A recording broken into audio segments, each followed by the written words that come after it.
নমস্কার শ্রোতা ভক্তরা, আজ আমরা জানবো বৃহদারণ্যক উপনিষদ পার্ট 3।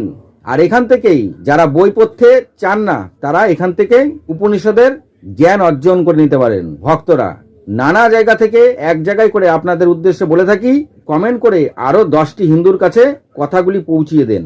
খুব মন দিয়ে শুনুন। আত্মা খলু পরমাত্মা নাম ভাগো আত্মা তু তুচ্ছ ইতি উচ্চয়েতে নে ইপি নর্ব বা সমান। ভক্তরা, the soul is indeed in part of the supreme soul, but his soul has been called insignificant, and even if complete, it is not completely the same.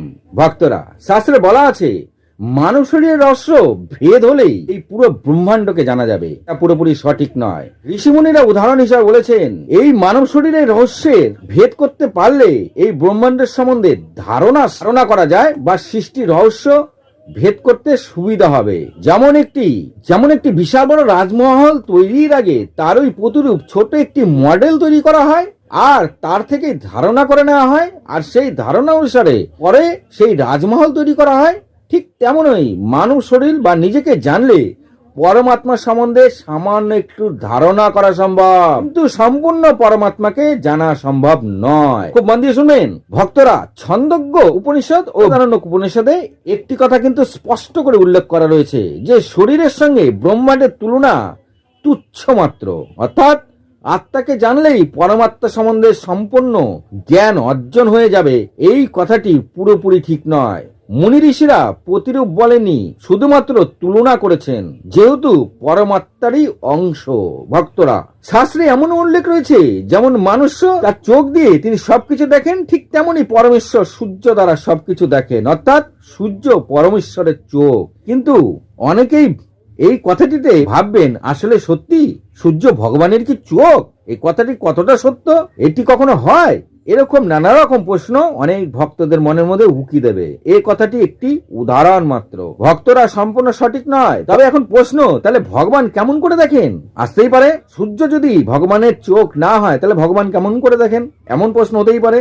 মন দিয়ে শুনবেন, আসলে ভগবানের কোনো চোখের দরকার হয় না, কারণ ভগবান বিনা চোখেই সব দেখেন, বিনা কানে সবই শোনেন, বিনা মন ছাড়া উনি সবার মন পড়তে পারেন, কেননা ভগবান সর্বত্র বিরাজ করেন। না তার কোনো শরীরের দরকার আছে, আর না তার আছে কোনো ইন্দ্রিয়। তবে শাস্ত্রে যে বলা আছে সেটা কি হলো? এটি হলো একটি উদাহরণ। মুনি ঋষিরা উদাহরণ দিয়ে আমাদেরকে বুঝিয়েছেন, আর এটাই অনেকে বাস্তব বলে মেনে নিয়েছে, কারণ যথা পিণ্ডে তথা ব্রহ্মাণ্ডে, এই কথাটি সম্পূর্ণ সঠিক নয়। অর্থাৎ ভগবানের কোনো দেহই হয় না, তবে পিণ্ডর মতন ব্রহ্মাণ্ড হবে কেমন করে? ভক্তরা, মন দিয়ে শুনবেন। নেত্র কর্ণ নাসিকা জিহ্বা ত্বক এতে সর্ব ভিন্ন কার্য কুর্বন্তি, কিন্তু একত্র ভবন্তি সর্ব শরীরম সর্বে মিলিতবা নিয়ন্ত্রিতম শরীরম ন কেনাপি Eken নিয়ন্ত্রিতম। Eyes, ears, nose, tongue, skin, all this perform different function, but they are together and the whole body is controlled by all of them together. The body is not called by anyone alone. অর্থাৎ একা কেউ কিছু করতে পারে না। কান কাটলে আমরা অন্ধ হই না, বা চোখ নষ্ট হলে আমরা কানে শুনতে পাই না, এমন নয়। চোখের কার্য আলাদা, কানের কার্য আলাদা, আর এই সমস্ত মিলেই আমাদের শরীর কিন্তু চলে। ঠিক তেমনই সূর্য, চন্দ্র, গ্রহ, নক্ষত্র, তারা আদি এই সমস্ত যে যা নিজের কর্ম করে চলেছেন আলাদা আলাদা ভাবে, কিন্তু রয়েছেন একসাথে। আর এই সমস্ত মিলেই ব্রহ্মাণ্ড। যেমন মানুষের চোখ, কান, নাক, আর তাদের কার্য আলাদা আলাদা। আব্বার বিষয় ভক্তরা, মুনি ঋষিরা এইভাবেই আমাদের বুঝিয়েছেন উদাহরণ হিসাবে। আর আজ আমরা এটাকে সত্য ভেবে নানা ভুল তথ্য সংগ্রহ করে আমরা আমাদেরই শাস্ত্রের মধ্যে ভুল বোঝাবুঝি নিয়ে তথ্য নিয়ে তর্কের সৃষ্টি করে চলেছি। তবে উদাহরণকে সত্য ভেবে নিলে কি আত্মজ্ঞান উপলব্ধি করা যায়? ভক্তরা, এর জন্যই বেদ তথা উপনিষদ পড়ে সঠিক অর্থ বোঝবার জন্য গুরুর দরকার। গুরুই বলে দেবেন আসল অর্থ কি। শাস্ত্রে এর জন্যই মন দিয়ে অধ্যয়ন করার কথা বারবার করে বলেছেন। অধ্যয়ন করার দরকার, তা না হলে অর্থের অনর্থ হবেই হবে। আর তাই বেদ উপনিষদ অধ্যয়নের সঙ্গে গুরুর কাছে ইচ্ছে বসেও তার জ্ঞান নেওয়া উচিত, তবেই আত্মজ্ঞান প্রাপ্ত হয়। তবে একটা ছোট্ট প্রশ্ন কিন্তু এখানে উঠে আসে। স্বয়ং গৌতম বুদ্ধ বলেছেন, ধ্যানের মাধ্যমে কুণ্ডলিনী জাগ্রত করে আমরা ঈশ্বরের সঙ্গে সাক্ষাৎ করতে পারি। ভক্তরা, তবে বেদ পুরাণ উপনিষদ এইসব অধ্যয়ন করার কোনো দরকার আছে কি? তো ধ্যানের অর্থ হলো সঠিক পথে চলা, অর্থাৎ পথ চলা শুরু করলাম, কিন্তু এই চলার পথে নানা বাধা বিপত্তি, নকশা ইত্যাদি তৈরি করে ঈশ্বরের কাছে যাবার যে রাস্তা তা সুগম করার জন্যই বেদ পুরাণ উপনিষদ অধ্যয়ন করা দরকার। শুধুমাত্র ধ্যানে বসে গেলে ঈশ্বরকে পাওয়া যাবে না। ভক্তরা, ঈশ্বরের কোন স্বরূপ, তিনি কেমন রূপে রয়েছেন, কিভাবে তাকে পাওয়া যাবে, তিনি কেমন হবেন, কেমন দেখতে হবেন, সাক্ষাৎ পাবার পর তাকে কি করতে হবে, এই সবের জন্য শাস্ত্র অধ্যয়ন করার দরকার। এবার জেনে নেব ঈশ্বরের সঙ্গে সাক্ষাৎ করার পরে কয়েকটি প্রধান জিনিস আমাদেরকে অবশ্যই মাথায় রাখতে হবে। আমাদের দরকার, প্রথম হলো আমাদের যোগ্যতা, অর্থাৎ পরমাত্মার সঙ্গে মিলিত হবার মতন যোগ্যতা কি আমার আছে। দ্বিতীয় হলো তার কাছে যাবার সঠিক যে রাস্তা, সেই রাস্তা কোনটি, যে রাস্তায় গেলে পরমাত্মাকে দেখতে পাওয়া যাবে। আর তৃতীয় হলো পরমাত্মার সাথে যদি আমার কোনো সাক্ষাৎ হবে, তবে তাকে কেমন করে আমি চিনব, তার কেমন রূপ, কেমন রং, তিনি কি সত্যি পরমাত্মা নাকি তিনি কোনো পরমাত্মাই না, অর্থাৎ তাকে জানা বা চেনার উপায়। আর সর্বশেষ হলো এবার আমি তার সঙ্গে কেমন করে বিলীন হব, অর্থাৎ আত্মাকে পরমাত্মার সঙ্গে কেমন করে মিলিত করব, সেই প্রক্রিয়া কেমন হবে, এই সম্বন্ধে জ্ঞান আমাদের বেদ পুরাণ উপনিষদ থেকেই নিতে হয়। তাই বেদ পুরাণ অধ্যয়ন করা আমাদের কর্তব্য বা করা উচিত। ভক্তরা, মন দিয়ে শুনবেন, যখন সমস্ত বেদ পুরাণ গীতা উপনিষদ সব অধ্যয়ন সম্পন্ন হবে, তারপরেই ধ্যান করা উচিত। কারণ ধ্যানই হলো সর্বশেষ প্রক্রিয়া। মানে ধ্যানের পূর্বে সমস্ত জ্ঞান অর্জন করে আত্মজ্ঞান হওয়া দরকার, তা না হলে ধ্যানের কোনো লাভ নাই। অর্থাৎ ধ্যান করলে ঈশ্বরকে পাওয়া যাবে, ধ্যানে বসে গেলাম, এতে ঈশ্বরকে পাওয়া যায় না। ঈশ্বরকে পাবার জন্য আগে সমস্ত শাস্ত্র জ্ঞান অধ্যয়ন করে আত্মজ্ঞান প্রাপ্ত করতে হয়, তারপরে সর্বশেষ প্রক্রিয়া হলো ধ্যান। তো ভক্তরা, এসব না করে যারা সোজাসুজি ধ্যানে বসে যান, এমন ধ্যান করেও কোনো লাভ হয় না। অর্থাৎ যে অজ্ঞানী মানুষ জ্ঞান প্রাপ্ত না করে ধ্যান করেন, তিনি ধারণা করেন মাত্র যে হয়তো ঈশ্বর এমন দেখতে, হয়তো ঈশ্বর আমাকে এটা দেবেন, আমি আর এমন ভাবে সেবা করব ইত্যাদি, কিন্তু আসলে তার কোনো জ্ঞান নাই। অজ্ঞানী যদি অধ্যয়ন বিনা ধ্যায়তি প্রহি ঈশ্বর বিধি রূপেণ কল্পয়তি বস্তুত স ঈশ্বর কি দৃশ্যত ইতি ন জানতি। এত দত্থ উপনিষদম অধ্যয়ন চ অন্তিম প্রক্রিয়া ইয়া ধ্যানম করতি। ভক্তরা, if an ignorant person meditates without studying, he imagines God is various forms. In fact, he does not know what God is like. For this, he should study the Upanishad and meditate on the final process.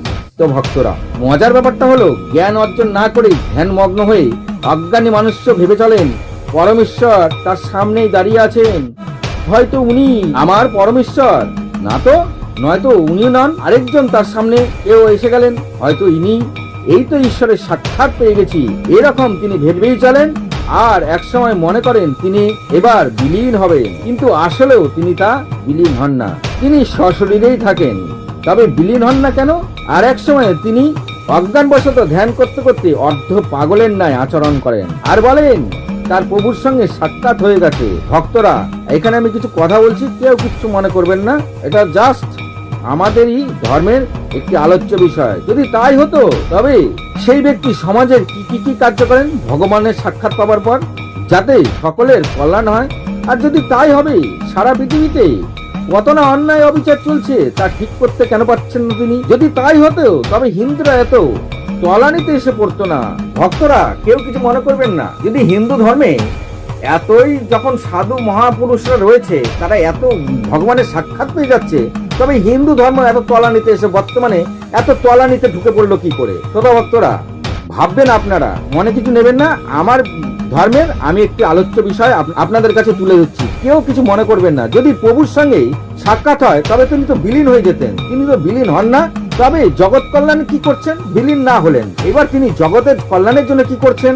তিনি তো প্রভুর সঙ্গে তিনি সাক্ষাৎ করে নিয়েছেন, তিনি সমাজের জন্য কি কি করেছেন এই কথাটি আপনারা ভাবুন। তো ভক্তরা, বর্তমানকালে এমন অনেক মহাপুরুষ আছে যারা বলে থাকেন তিনি ভগবানের সঙ্গে সাক্ষাৎ করতে সক্ষম। তবে তার কোন অর্থের প্রয়োজন? তিনি চাইলেই মাটিকে সোনায় রূপান্তরিত করতে পারে, কারণ তিনি তো ভগবানের সাক্ষাৎ পেয়েই গেছেন। মাটিকে সোনায় রূপান্তরিত করে নেবেন, আর তাই দিয়ে তিনি নিজের তথা সমাজের কল্যাণ করতে পারেন। কিন্তু না, তার টাকার বিনিময়ে সমস্যা মেটান। হরে কৃষ্ণ। অর্থাৎ এমন অনেক মহাপুরুষ আছে যারা টাকা নিয়ে নানা সমস্যা মিটিয়ে থাকেন। ভগবানের সঙ্গে সাক্ষাৎ হয়ে গেছে, তার টাকার কোন দরকার বা অর্থর কোন দরকার? তিনি তো ভগবানের সঙ্গে সাক্ষাৎ করে নিয়েছেন। মাটিকে সোনা বানিয়ে জগতের কল্যাণ করুক, দুঃখীদের কল্যাণ করুক, তার টাকা নেওয়ার দরকার কি? সিদ্ধ পুরুষের টাকার কোন দরকার? অন্য ধর্মের লোক হিন্দুদের মারছে, এটাও আটকাতে পারেন, তা তো তিনি করতে পারছেন না।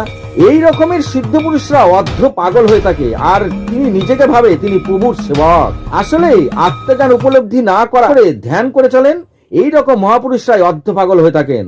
আসলে তিনি ভেবে নিয়েছেন তার সঙ্গে ভগবানের সাক্ষাৎ হয়ে গেছে। তো ভক্তরা, আমি আগেই বলেছি, যেসব মানুষ আত্মজ্ঞান ও সিদ্ধি লাভ করে নেন তারা বিশেষ কথা বলেন না, কখনো বলেন না যে আমি সিদ্ধি লাভ করেছি, আমি ভগবানের দর্শন পেয়েছি। এই রকম মহাপুরুষরা জগতের কল্যাণ করে থাকেন। কিন্তু আমরা জগৎ কল্যাণ হেতু অনেক মহাপুরুষকেই বর্তমানকালে দেখতে পাই। তো যেসব মানুষ বলে থাকেন তারা ঈশ্বরের সঙ্গে সাক্ষাৎ হয়ে গেছে, এরা নিজের সঙ্গে আরো 10টি ব্যক্তিকে তার কল্পনার কথা বাস্তব বলে নিয়ে বিশ্বাস করিয়ে থাকেন। অর্থাৎ তিনি যা বলতে থাকেন আরো 10টি লোক তা বিশ্বাস করেন, আর মানুষ সেই সব বিশ্বাস করে তার ওই কথার মধ্যে ফেসে থাকেন, অর্থাৎ ফেসে যান। ভক্তরা, এই কারণেই আমাদের সর্বপ্রথম জ্ঞান প্রাপ্ত করা উচিত। আর তাই বেদ, উপনিষদ, পুরাণ ভালো করে অধ্যয়ন করে, মন দিয়ে অধ্যয়ন করে তার থেকে সম্পূর্ণ জ্ঞান নেওয়ার জন্য কোনো জ্ঞানী গুরুর কাছে যাওয়া দরকার, এবং সম্পূর্ণ অর্থ বা জ্ঞান তার কাছ থেকে নিয়ে তার সঠিক মর্মার্থ বুঝে নিয়ে তবেই ধ্যান করা উচিত। জ্ঞানের পর আত্মজ্ঞান উপলব্ধি হয়, সর্বশেষে ধ্যান করা উচিত। এতে আপনার সবকিছু জানা থাকলো। এবার আপনি ঈশ্বরকে পাবার পর যে ব্যক্তি পাগল হন না, অর্থাৎ তিনি তখন হয়ে যান নির্বিকার। আসলেই যেসব ব্যক্তি ভগবানের সাক্ষাৎ পান তারা নির্বিকার ভাবে থাকেন। তিনি অর্থের বিনিময়ে কাউকে বানিয়েও দেন না। এরকম হওয়া মানুষ স্বল্পভাষী হয়ে থাকেন, কারণ তিনি জানেন ভগবানের স্বরূপ মানুষের মতনই না। আমরা যে ইমাজিন করি তা সবই মানুষের আকারে, অর্থাৎ ভগবানকে যে আমরা যত রূপে দেখছি সবই মানুষের আকারে, ছবিতে, কল্পনাতে বা বাস্তবে যেখানেই যেমন ভাবে দেখি সবই ভগবান মানুষ রূপে রয়েছেন। আসলে কি ভগবান মানুষ রূপে, মানুষের মতন দেখতে? এটা আমাদের বা অনেক সকলের প্রশ্ন। ভগবান কি সত্যি মানুষের আকার? কিন্তু ভগবানকে তো আমরা মানুষ্য আকারে দেখে থাকি। কিন্তু উপনিষদ বলেছে মনুষ্য হলো তুচ্ছ জীব। যেমন আমাদের দেহে লাখো লাখো জীবাণু রয়েছে, সেই জীবাণু যদি বলে আমি মানুষের মতন, ঠিক তেমনই মানুষের সঙ্গে পরমাত্মার যে তুলনা, যথা পিণ্ডে তথা ব্রহ্মাণ্ডে, কথাটি সম্পূর্ণ সঠিক নয়। বিচার আপনারা করুন। বাস্তবীয় সিদ্ধা পুরুষ কদাপি ধরেন কি মপি ন পর্যন্তি, এতই হি ধনস্য মূল্যম ত্রেষা কুতে নাস্তি। Real perfect man never do anything with money, because money has no value to them. ভক্তরা, মূল কথা হলো ধ্যান করার পূর্বে উপনিষদ অধ্যয়ন জরুরি। এতে ভগবানের সম্বন্ধে ধারণা সৃষ্টি হয়, আর ধারণা থেকে ধ্যান। তাই যারা উপনিষদের জ্ঞান অর্জন না করে ভুল ধারণা থেকে ধ্যান করে থাকেন, তাই তাদের মনে ঈশ্বর কখনো অতি সুন্দর, আবার কখনো নীলবর্ণ, কখনো সাদা বর্ণ, কখনো হলুদ বর্ণ, কখনো মানুষরূপী, কখনো জন্তুরূপী, নানা রূপে তিনি ভগবানকে দেখতে থাকেন। অর্থাৎ তিনি নানাভাবে ভগবানকে ইমেজিন করে থাকেন বা ধারণা করতে থাকেন। আর এইভাবেই তার মনের মধ্যে একের পর এক নানা ছবি ভেসে উঠে, আর তিনি ভাবেন এটাই হয়তো পরমেশ্বর। আর এই কারণে ধ্যান করতে করতে বহু বছর কেটে যায়, কিন্তু আসল পরম ব্রহ্মর সঙ্গে তার কখনোই সাক্ষাৎ হয় না। আর এইভাবেই বারবার জন্ম মৃত্যুর চক্র তার চলতে থাকে। আর আত্মজ্ঞান যখন উপলব্ধি হয়ে যায়, তারপরে ধ্যান করলে জন্ম মৃত্যুর চক্র থেকে চিরতরে মুক্ত হয়ে যায়। তো ভক্তরা, মন করে আত্মজ্ঞান উপলব্ধি করতে হবে। আত্মজ্ঞান উপলব্ধি করতে গেলে বেদ, পুরাণ, উপনিষদ সম্পূর্ণ মন দিয়ে পড়তে হবে, বুঝতে হবে। তারপরে গুরুর কাছ থেকে মূল অর্থ বা জ্ঞান অর্জন করতে হবে। আর গুরুর কাছ থেকে সম্পূর্ণ জ্ঞান অর্জন হলেই আত্মজ্ঞান প্রাপ্ত হয়। আর তাই এই বৃহদারণ্যক উপনিষদ ঠিক আমাদের এটাই শেখাচ্ছেন, বা এই উপনিষদে এটাই উল্লেখ করেছেন যে আত্মাকে জানার যে পদ্ধতি সেটা আলাদা, আর পরমাত্মাকে জানার যে পদ্ধতি সেটাও আলাদা। তারপরে আসলে জ্ঞান কি আর কিভাবে ঈশ্বরের সান্নিধ্যে যাওয়া যাবে, এই সমস্ত তথ্য বৃহদারণ্যক উপনিষদে খুব সুন্দরভাবে উল্লেখ করা রয়েছে। এছাড়াও আমরা ছন্দক উপনিষদ পরবর্তীকালে জানবো। এই ছন্দক উপনিষদের জ্ঞান এইসব উপনিষদ থেকে অনেকটাই আলাদা। সেখানে গেলেই আমরা ঈশ্বরের ভাগ সম্পূর্ণ আমরা জেনে যাব। তো ভক্তরা খুব মন দিয়ে শ্রবণ করবেন। আমার পরবর্তী ভিডিও শুধু উপনিষদের উপর হতে থাকবে। যত রকম উপনিষদ আছে আর তার মধ্যে যে জ্ঞান রয়েছে সেই জ্ঞানগুলি আমরা প্রাপ্ত করে নেব। ভক্তরা আজ এই পর্যন্তই। যদি ভালো লাগে একটি লাইক, একটি সাবস্ক্রাইব করে দেবেন। ভালো থাকুন, সুস্থ থাকুন, নমস্কার। আর পরবর্তী বৃহদারণ্যক উপনিষদের পার্ট 4 এর জন্য অপেক্ষা করুন ভক্তরা। আজ এই পর্যন্তই। ভালো থাকুন, সুস্থ থাকুন, নমস্কার।